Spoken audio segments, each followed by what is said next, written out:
Le régime Tebboune face à la bombe Farid Benchir. L'affaire Benchir est en train de se transformer en un véritable casse-tête politique pour le pouvoir algérien et le régime Tebboune tout particulièrement. Derrière ce dossier aux multiples zones d'ombre se cachent en vérité des enjeux qui dépassent largement la simple affaire individuelle, lutte d'influence, équilibre interne menacé, calcul politique et gestion de crise. Le scandale Farid Benchir pourrait devenir dans les jours à venir ou dans les semaines à venir une source de fragilité extrême pour le régime d'Abdelmajid Tebboune. Dans cette émission, nous allons vous révéler les dessous d'un dossier qui suscite encore aujourd'hui de nombreuses interrogations au sommet de l'État et qui a précipité ou qui est en train de précipiter la fin de l'un des cadres dirigeants ou de l'un des caciques du régime Tebboune et de l'un de ses cerveaux, à savoir le fameux et tristement célèbre Boualem Boualem, l'ancien directeur de cabinet d'Abdelmajid Tebboune. Rappelez-vous, le 26 avril dernier, au tribunal militaire de Blida, devait avoir lieu un procès stratégique. C'est le procès de l'affaire Farid Zindine Benchir, qui était placé en détention depuis octobre 2024. Farid Zindine Benchir devait être jugé en compagnie de 5 à 6 autres accusés dans une grosse affaire qui mêle l'espionnage, les relations ou les soupçons de connexion avec d'intelligence avec des puissances étrangères, complot contre l'autorité de l'État, diffamation, violation de la vie privée d'un certain responsable du pays et surtout tentative de déstabilisation de certaines institutions stratégiques du pays comme l'état-major de l'armée nationale et populaire et les services secrets algériens. C'est une affaire très grave, très grave, sur laquelle les médias algériens n'ont jamais pu dire quoi que ce soit, pour la simple raison ils sont soumis à l'autocensure la plus brutale et la plus dure, la plus sévère. C'est une affaire d'État, c'est un scandale d'État dont personne ne veut parler. Mais franchement, personne ne veut parler. Aujourd'hui, nous sommes quasiment le seul média en Algérie qui parle de l'affaire Benchir. On lui a consacré plusieurs émissions avant le procès du 26 avril, après le procès du 26 avril. Nous n'avons pas cessé d'en parler de façon factuelle, de la façon la plus objective, la plus neutre. Et nous avons essayé d'être encore une fois très neutre. Parce que l'affaire, elle est compliquée. Vraiment compliquée. Espionnage, intelligence avec puissance ennemie, complot et contre l'autorité de l'État, diffamation, violation, fuite d'informations ou de documents classés confidentiels et secrets de défense. C'est une catastrophe majeure, cette affaire. Le 26 avril dernier, le procès n'a pas pu avoir lieu. À la surprise générale, d'abord, la date du 26, le procès était à huis clos. Mais à part les témoins, il y a 6 accusés. Farid Zindine Benchir, un ancien commissaire Tariq Keskes, qui était le patron de l'organe central de lutte contre le crime organisé, le service central de lutte contre le crime organisé, l'organisme le plus important de la police judiciaire algérienne, qui se trouve à Shaoula, l'équivalent de la Khazan Antar pour le renseignement intérieur. Il y avait un commissaire Belaouar qui était chargé de la direction générale de la communication, qui était responsable de la direction de la communication au niveau de la DGSN à Alger. Il y avait Nordin Khetel, polémiste, membre de la mouvance Bédissia Novemboria, influenceur et propagandiste et lobbyiste de cette idéologie du courant nationaliste conservateur ou nationaliste islamiste. Et il y a les deux frères Benassar. Boualem Benassar, l'ancien consul d'Algérie à Alicante et colonel des services secrets algériens de la DDSU, la Direction de la documentation de la sécurité extérieure, et son frère Nasser Benassar, policier, officier de la police, qui a travaillé au niveau de l'aéroport international d'Alger dans la PAF et qui a travaillé aussi dans certaines sûretés urbaines dans la wilaya d'Alger. Un officier de la police judiciaire. Le procès était huis clos. Les témoins, il y avait un autre frère des frères Benassar, Et la sœur, une policière, il y a aussi,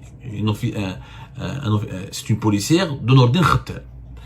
Et un autre témoin, c'est, selon nos investigations, le responsable des services secrets du secteur de Béchar, qui a été convoqué comme témoin. 3 témoins, 6 accusés.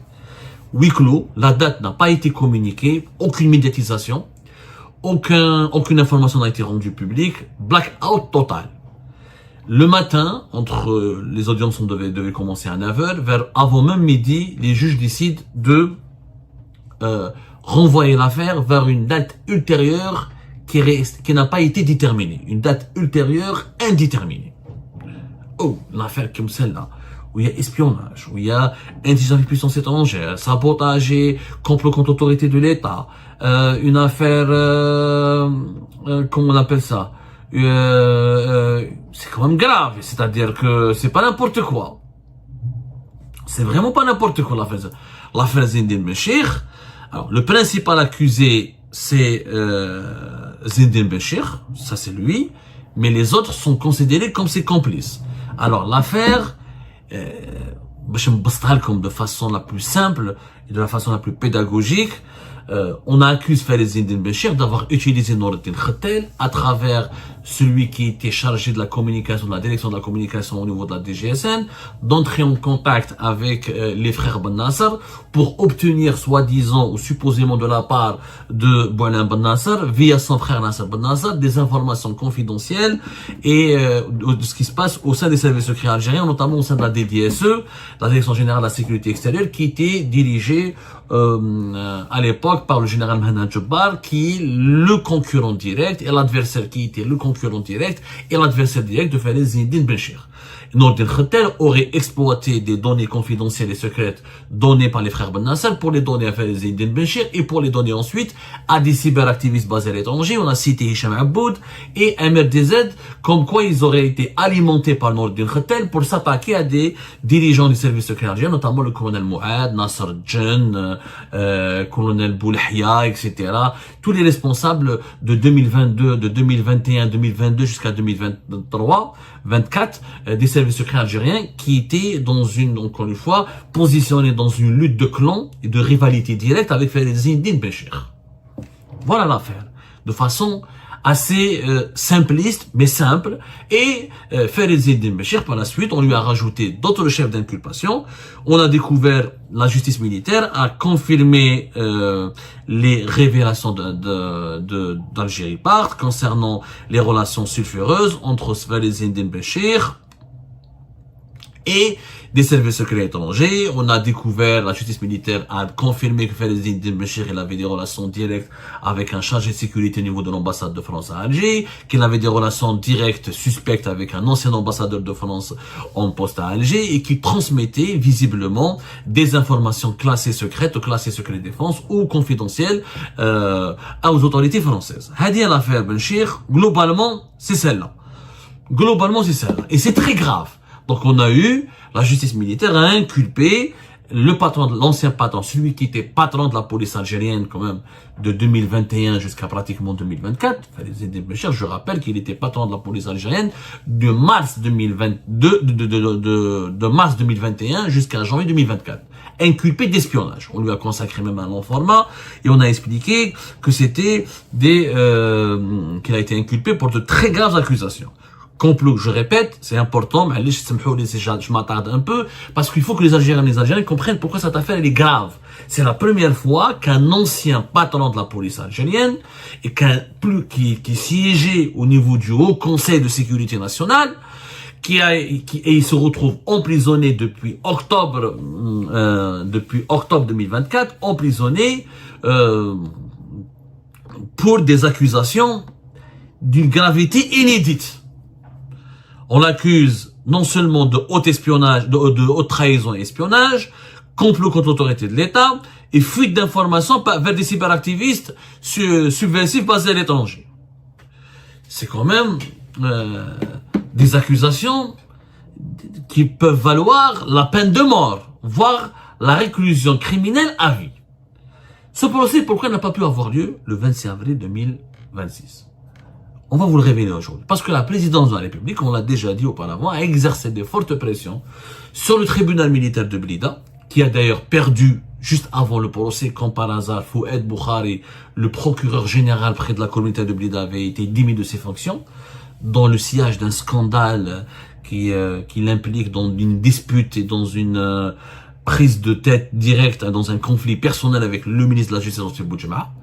Juste après le procès Felezdine Benchir, il a été reporté parce que la justice militaire n'avait pas cessé de subir des pressions de la part de la présidente de la République, notamment de la part du cabinet de Majid Tebboune. Boualem avait chargé un conseiller qui contactait régulièrement le tribunal militaire de Blida, la direction, les magistrats responsables du tribunal militaire de Blida, pour demander clairement, au nom de Abdelmajid Tebboune, au nom du président Abdelmajid Tebboune, il demandait l'accélération de l'instruction judiciaire, l'organisation hâtive et rapide de ce procès de Felezdine Benchir et sa remise en liberté. Sa remise en liberté. Juste après le report de ce procès, Boualem a été éjecté du pouvoir. Il y a une relation directe. L'une des raisons qui ont poussé Abdelmajid Tebboune à mettre à l'écart Boualem, c'est qu'il a été contraint par l'état-major de l'armée nationale populaire et par Saïd Chengriha, qui lui ont expliqué la gravité de la situation, puisque Boualem, à travers un conseiller dont nous allons donner son nom tout à l'heure, avait fait croire au tribunal militaire de Blida que c'était la présidence, c'était le chef de l'État, Abdelmajid Tebboune, qui souhaitait la libération de Felezdine Benchir. Une libération que Saïd Chengriha et l'état-major de l'armée nationale populaire n'acceptent toujours pas, ils ne veulent pas accepter, puisqu'il y a des dossiers très accablants contre celui qui apparaît être aujourd'hui un traître à la nation et un espion à la solde de puissances étrangères. Chengriha, donc, il avait avec Tebboune, écoutez, monsieur le président, nous sommes choqués, nous sommes étonnés de voir que votre cabinet appelle en votre nom et parle en votre nom pour libérer Felezdine Benchir. Tebboune était donc obligé de prendre des sanctions contre Boualem. Et Boualem, bien sûr, pour se protéger, il a sacrifié, il s'est dit que c'était pas moi j'ai voulu juste comprendre, avoir le dossier judiciaire, etc. C'était le conseiller en charge des affaires juridiques et judiciaires qui aurait appelé le tribunal militaire de Blida. Ce conseiller, c'est qui? Ce conseiller, c'est le fameux Mohamed Hammouche, qui a été limogé par un décret présidentiel datant du 29 avril 2026. Au moment, au moment du départ, parce que comme on l'a dit nous dans une récente émission, Boualem a été forcé de prendre du repos et de quitter son poste au cabinet d'Abdelmajid Tebboune vers la fin du mois d'avril 2026. La fin de ce mois d'avril dernier. Au même temps, durant cette même séquence, le conseiller chargé des affaires juridiques et judiciaires, Mohamed Hammouche plutôt, a été démis de ses fonctions. Il s'avère que Mohamed Hammouche est le protégé de Boualem. C'est son collaborateur direct. C'est lui qui l'avait nommé à la présidence de la République au mois d'octobre, à la fin du mois d'octobre 2025. Au mois d'octobre, jusqu'à octobre 2025, Boualem cumulait 2 casquettes. Directeur de cabinet d'Abdelmajid Tebboune et conseiller en charge des affaires juridiques et judiciaires. Et relations avec les institutions, enquête et habilitation. Parce que Boualem, il occupait ce poste de conseiller chargé des affaires juridiques et judiciaires depuis janvier 2020. En 2023, en marge d'un nouveau décret présidentiel décidé par Abdelmajid Tebboune, il a élargi les pouvoirs de ses conseillers et sans Boualem, il se retrouve non seulement responsable des affaires, des dossiers juridiques et des questions judiciaires, mais il est devenu l'interlocuteur des services de sécurité algériens. Il dirigeait toutes les enquêtes d'habilitation. Les enquêtes d'habilitation, c'est le mécanisme qui est déclenché par les autorités algériennes lorsqu'on doit nommer une personnalité ou nommer un ministre, un secrétaire général, le PDG d'une grosse entreprise étatique. La présidente de la République, avant de prendre sa décision, de valider ou de procéder à la nomination, elle doit demander aux services de sécurité, aux 3 services de sécurité, le renseignement intérieur, la gendarmerie et la police, une enquête d'habilitation. Ça veut dire une enquête qui fouille tout le passé et la vie de la personnalité ou du manager ou du décideur qui s'apprête à être nommé dans un poste clé. Si l'enquête d'habilitation ne détecte aucune anomalie et aucun soupçon d'une quelconque implication dans une affaire louche ou sombre qui pourrait être contraire, qui pourrait générer un conflit d'intérêts ou un risque d'une affaire de corruption ou qui pourrait mettre en danger les intérêts suprêmes de l'État, la présidente de la République valide la nomination. Le président de la République en Algérie n'est pas obligé de tenir compte à 100% des conclusions des enquêtes d'habilitation, mais il est obligé de les demander, de les instruire, de les diligenter, il est demandé de les commander. Et les services de sécurité sont obligés de les remettre à la présidence de la République. Donc, c'était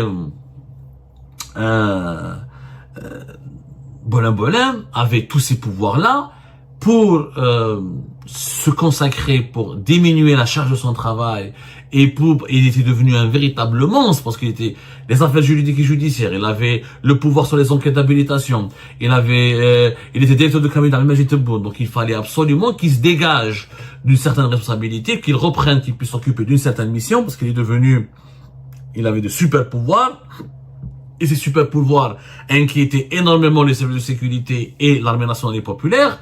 Donc, il a ramené un protégé à lui, il a ramené quelqu'un en qui il avait entièrement confiance pour lui donner le poste de conseiller chargé des affaires juridiques et judiciaires, relations avec les institutions, enquête et habilitation.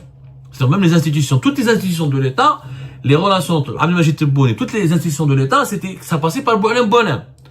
Alors qu'il était directeur de cabinet en même temps. Donc, pour partager un petit peu ses super pouvoirs, il a ramené un certain Mohamed Hammouche. Ce monsieur Hammouche, il a été limogé très rapidement. Alors Hammouche, c'est quelqu'un c'est un ami, plus qu'un ami, c'est un membre imminent du clan de Bolen, c'est le protégé de Bolen. Il est originaire de Mchaya, alors que dans l'Ain Safra, pratiquement la même région. Mohamed Hammouche est un magistrat, comme Bolen. Il a été procureur de la République adjoint à Larouat, à Ghazawat, Bachar, Ramchi, juge d'instruction à Faranda, Tlemcen, et il était anciennement inspecteur général du ministère de la Justice. Donc, Bolen, c'était le pion de Bolen. Aujourd'hui, les partisans de Bolen, ou certains observateurs, ou certains connaisseurs de l'actualité algérienne, ou certaines sources, ou bien introduites au sein du pouvoir, qui essaient de nous faire croire que Bolen n'est pas définitivement mis à l'écart, que son retour il est probable. Ce qui est le cas, encore une fois, Abdelmajid Tebboune, c'est un homme imprévisible. Il est possible qu'il rappelle Bolen. Si Bolen devait revenir rapidement au pouvoir, pourquoi Mohamed Hammouche avait été limogé par Abdelmajid Tebboune? Pourquoi son homme de confiance à la présidence de la République, son propre pion, a été éjecté a été chassé de l'échiquier du pouvoir algérien? C'est qu'il y a une véritable disgrâce. Alors, je dis pour être très précis, Bolen fait l'objet d'une véritable disgrâce, mais ça ne veut pas dire qu'il est définitivement enterré. Il est possible que Tebboune le réhabilite sous une autre forme. En tout cas, la disgrâce, elle est violente et Bolen est en train de connaître aujourd'hui une période très difficile qu'on pourrait qualifier d'une petite traversée de désert qui pourrait durer longtemps. On va voir dans les jours à venir s'il va revenir au pouvoir ou pas. Mais la disgrâce de Bolen s'explique par l'affaire Walid Zine Béchir. Parce que la personne qui contactait la justice militaire régulièrement et qui exerçait des pressions sur les juges du tribunal militaire de Blida dans l'affaire Walid Zine Béchir, c'était Mohamed Hammouche. Et ces pressions ont été interprétées. Clairement, Mohamed Hammouche, il parlait aux juges au nom de Bolen et au nom du président, et il demandait aux juges du tribunal militaire de Blida d'accélérer le jugement, d'en finir avec l'instruction, d'accélérer le jugement pour obtenir la remise en liberté. Pour obtenir la remise en liberté de Walid Zine Béchir. Une posture qui a fortement déplu et exaspéré l'état-major de l'armée nationale et populaire. À partir de ce moment-là, quand Bolen il a voulu sauver le soldat Béchir, il a fini par provoquer sa propre chute. Excusez-moi, mesdames et messieurs, l'histoire est si compliquée, elle nous procure des sueurs froides et elle nous provoque des états grippaux parce que la complexité de l'actualité algérienne nous rend malade. Elle nous rend malade parce que l'affaire, elle est très grave. Bolen a chuté, encore une fois, a vraiment subi une véritable disgrâce à cause de l'affaire Benchir. Pourquoi Boualem Boualem voulait sortir Benchir? Parce qu'il a besoin de lui. Parce que Boualem Boualem, non seulement il a besoin de Benchir, la condamnation définitive de Fayez-Eddine Benchir va entraîner par ricochet et mécaniquement la condamnation ou le début des ennuis judiciaires pour Boualem Boualem. La justice militaire, c'est très clair. Fayez-Eddine Benchir l'a dit. Il l'a dit dans l'instruction. C'est documenté. On lui a posé les juges militaires lui ont posé des questions. Pourquoi t'as fait ceci? Pourquoi t'as fait cela? Il a toujours dit, j'ai appliqué des instructions. Qui lui a donné les instructions? C'était Boualem Boualem, son interlocuteur.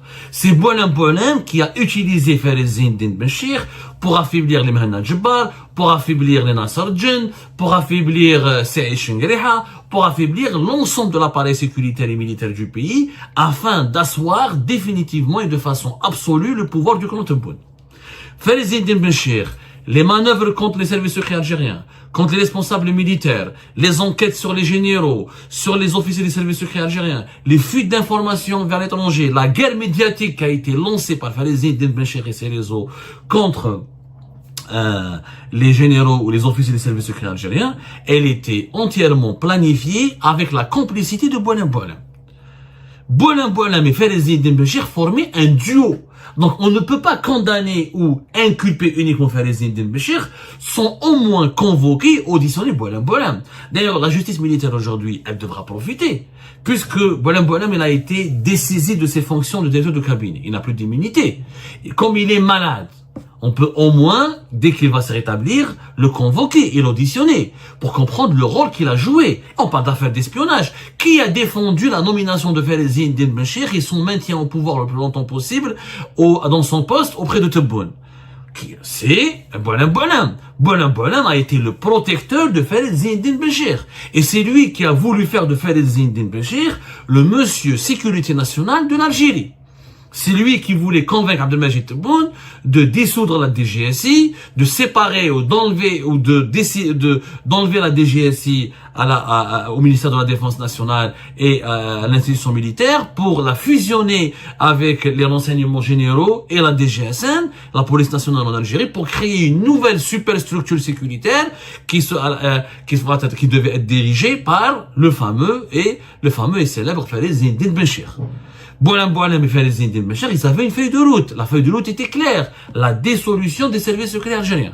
Ils voulaient que les services secrets algériens soient dessaisis et dépossédés de leur qualité de police judiciaire. Ils soient aussi éloignés et détachés du ministère de la Défense nationale et de leur qualité de militaire. Pour que la DGSI soit aspirée par la DGSN. Comme ça, on va créer une grande structure, police nationale en Algérie, qui aura la police criminelle, une grande unité de police criminelle, de police judiciaire avec Sahaoula, et qui va reprendre le contrôle de la caserne Antal.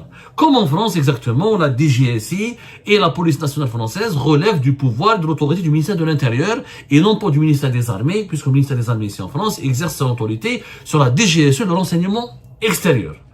C'était ça le projet de Boualem Boualem de Fayez-Eddine Benchir, de contrôler tout l'appareil, de construire un nouvel appareil sécuritaire pour affaiblir Saïd Chengriha, l'état-major de l'armée et les services secrets algériens, et permettre ainsi au clan Tebboune de régner en maître absolu sur l'Algérie.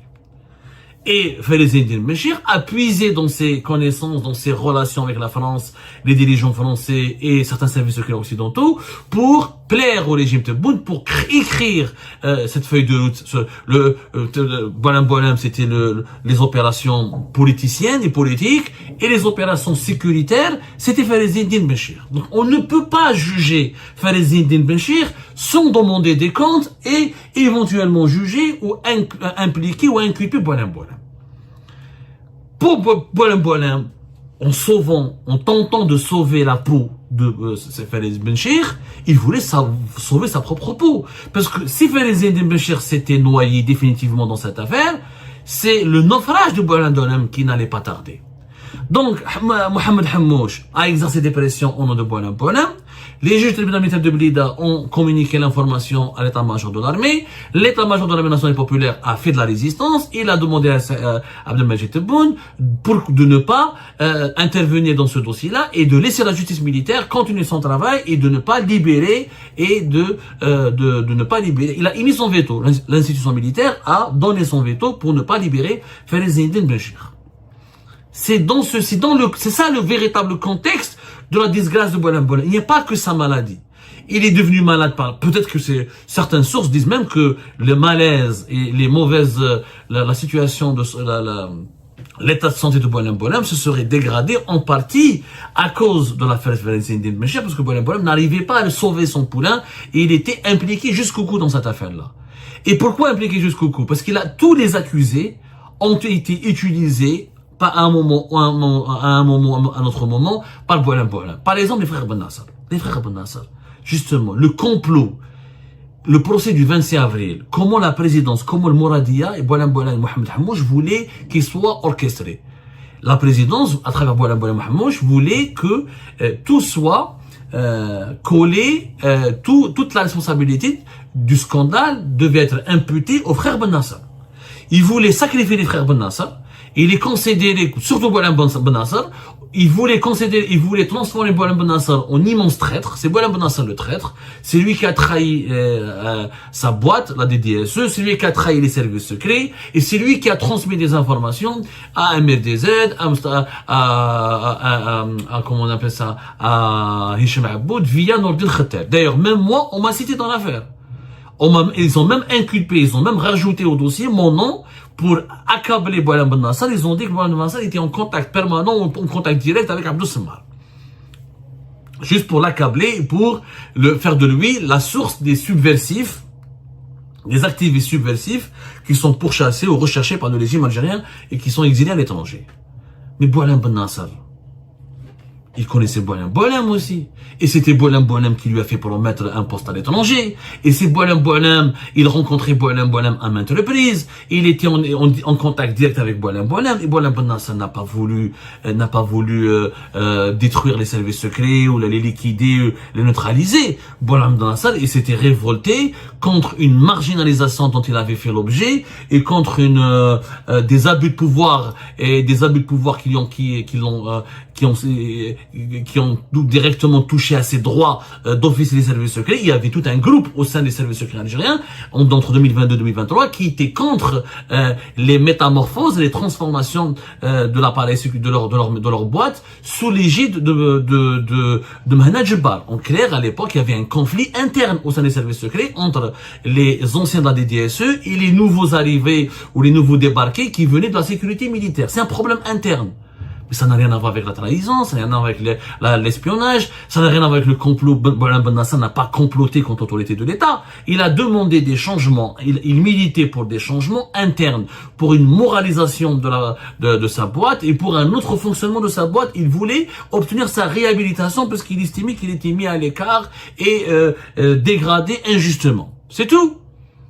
Ça n'a rien à voir avec... Et dans l'enquête qui a été menée, moi j'ai consulté le dossier, j'ai des sources bien introduites au sein du dossier, et il n'y a aucune preuve matérielle qui démontre une liaison entre Boualem Ben Nasser, son frère Nasser Ben Nasser, et Farid Zine Benchir. Il n'y a pas de preuve matérielle.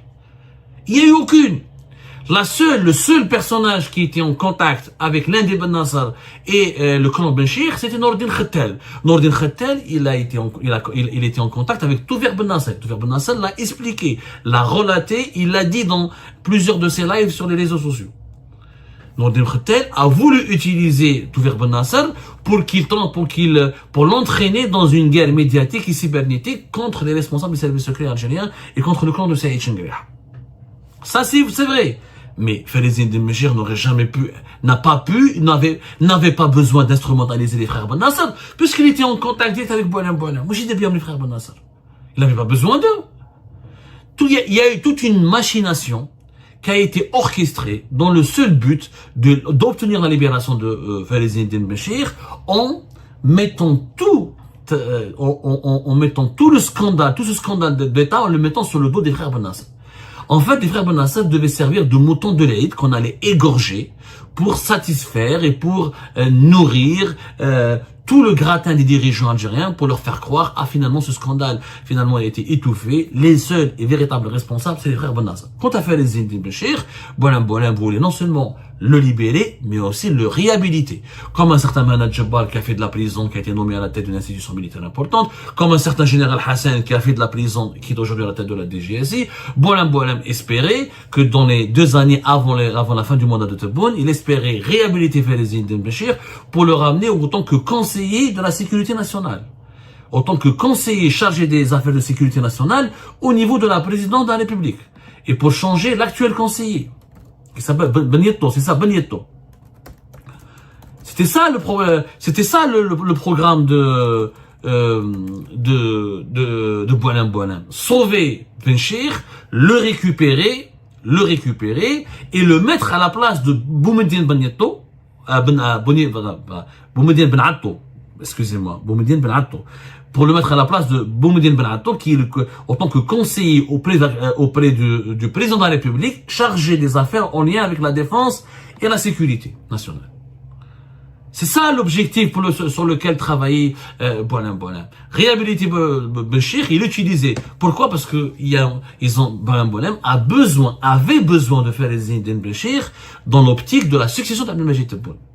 L'objectif de Boualem est de préparer la succession d'Abdelmajid Tebboune et donc de renforcer son clan et de renforcer le clan Tebboune auquel il appartient, mais de renforcer son propre clan en s'appuyant sur un homme comme Benchir qui a des connexions à l'étranger, notamment en Occident, notamment en France, et qui a une très bonne connaissance de l'appareil sécuritaire, qui a fait toute sa carrière au sein de la police nationale. Il voulait l'utiliser pour préparer le terrain à une véritable lutte, à une future guerre de clans qui l'opposera certainement à l'état-major de l'armée nationale et populaire et Saïd Chengueliha pour les besoins de la succession d'Abdelmajid Tebboune.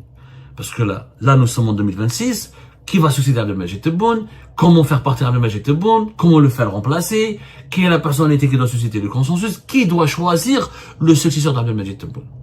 Cette question et ce dossier est étroitement lié à l'affaire Farid Ezzine Ben Béchir. Et c'est pour cette raison que il y a des pressions de part et d'autre pour que ce procès soit organisé secrètement, en huis clos, et pour que le verdict n'accable que des petits pions, qui sont notamment les frères Ben Nasser et Nour El Khattal et quelques petits pions, quelques personnalités lambda, de simples mortels, afin de sauver la tête d'un gros calibre, d'un gros cacique qui est Farid Ezzine Ben Béchir.